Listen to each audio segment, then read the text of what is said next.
Good morning guys and welcome to another little quick video. And Lee and Rob were like, come on Joe, give us a tip. And I thought, I was racking my brains thinking, what can I do that we haven't really looked at before? I could do all manner of things, but I thought worm storage and like keeping red worms and stuff would be a nice little topic, something that I'm quite interested in as well. So I keep a lot of red worms and I keep them year round, and I keep them in this little tub here. There's a few reasons. Obviously they're brilliant bait, but they're also brilliant for producing compost. If you're into your gardening or you're growing any sort of plants or veg or anything like that, the worm castings that these beauties produce is like, well, they call it black gold gardeners. So obviously I can produce a large amount of that in a course of a year. I've got a few of these tubs and they fertilise the garden brilliantly. So there's obviously it gets rid of food waste, it gets rid of paper, cardboard, all that kind of stuff I can get rid of using these beauties. So not only have I got amazing bait at the bottom of my garden at all times, I've also got a means to an end of getting rid of all this rubbish. So not that I'm like a hippie or anything, but it's just a nice little thing to get into, really. So firstly, let me just say, if you're collecting red worms, obviously go to a farmer, ask him really politely. If they've got horses, that's what you want. You want horse manure. You want the stuff that's it's not fully broken down and it's not fresh. You want the stuff that's in between. Have a little scrape away with a spade or a shovel, and then once you get to the moist stuff, then there's bound to be red worms in there. This time of year it's quite cold at the minute, even though I'm wearing shorts, but it's quite cold at the moment, so you're better off finding those warm spots, because that's where the red worms will be. And if you're just going fishing with red worms, then keep them in a pillowcase, in the horse manure, and then feed them with something like a melon or an old banana or something like that. Feed them every couple of weeks with one of them, and you'll keep them perfectly all year, providing you keep them nice and warm in that pillowcase. However, if you want to go into it a bit more like I do, then I'll just show you how I go about it, and I'll make like a mini version so you can see. Basically, my tub is just it's just a plastic storage tub.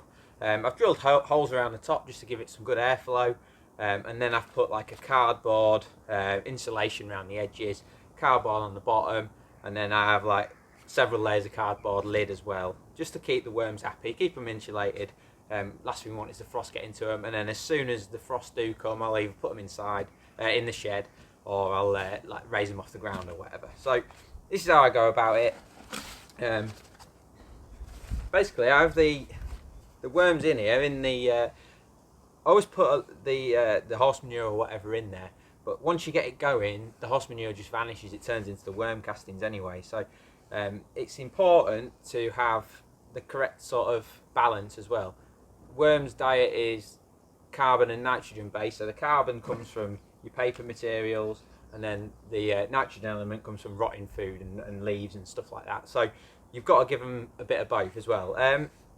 So real quick, how I set this up, I obviously put my cardboard around it like I said, then I basically put in a layer of paper scraps, whatever that is. There's literally all sorts of stuff in there, receipts, paper towel, toilet rolls, the whole lot. So we've got a nice bit of bedding at the base. Then I put like some leaves in, just leaves that I've got off the ground obviously. So it's like that. And then I put my worms and my horse manure on top. And importantly, once you've got a worm tub like this going, a bit of this soil that's in here that's been worked through and that, get that in there as well, because that starts the process of the breaking down. So not only have you got your worms and your horse manure on top of this, then you've got this soil as well, because it's full of bacteria that helps break down the food and just gets the whole process started. So that's how simple it is. Then I feed them like once every 2 weeks. Obviously it depends how many worms you've got in your tub, but if you've got a lot like I have in here, then you're gonna feed them a lot. Once every 2 weeks. Favourites are melons, obviously, like nice sweet melons, the yellow ones, but I just feed them on food scraps, I've got to be honest.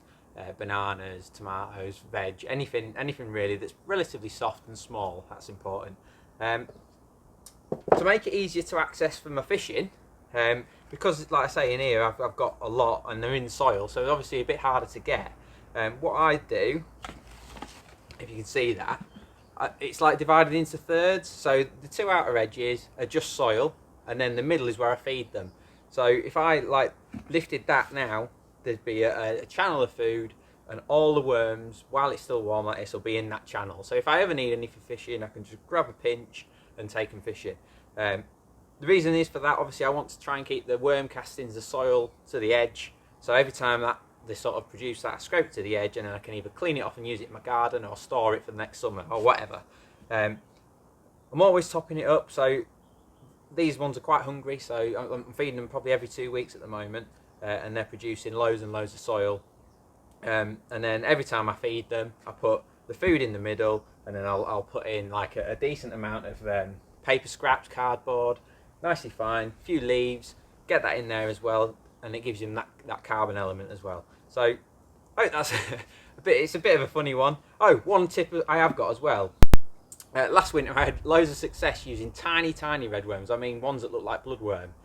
And I had a really good stash of that. And how I did that, I created like, basically worms are just like any other creature. They'll fill the space that they're given.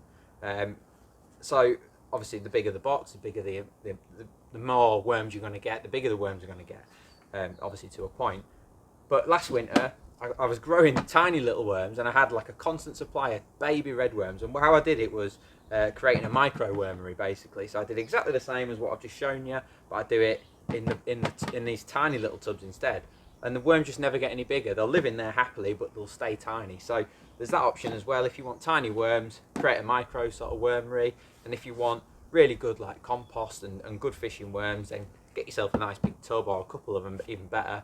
Get down to your local farm, knock on the door, asking for some farm, asking for some like manure. It's a bit odd going and asking, but they don't mind normally. Get yourself some nice fresh redworms, and there you go. So I hope that's of interest to you, something different, something that I know a few people have asked for. So there you go.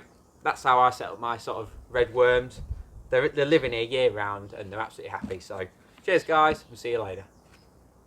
If you love these sorts of videos, you can find us in loads of different locations. Don't forget, the goal of me and Rob is to try and give you guys the edge in your fishing. So Rob, where can they check us out? Check us out, YouTube, Instagram, Facebook, the website. We are absolutely everywhere.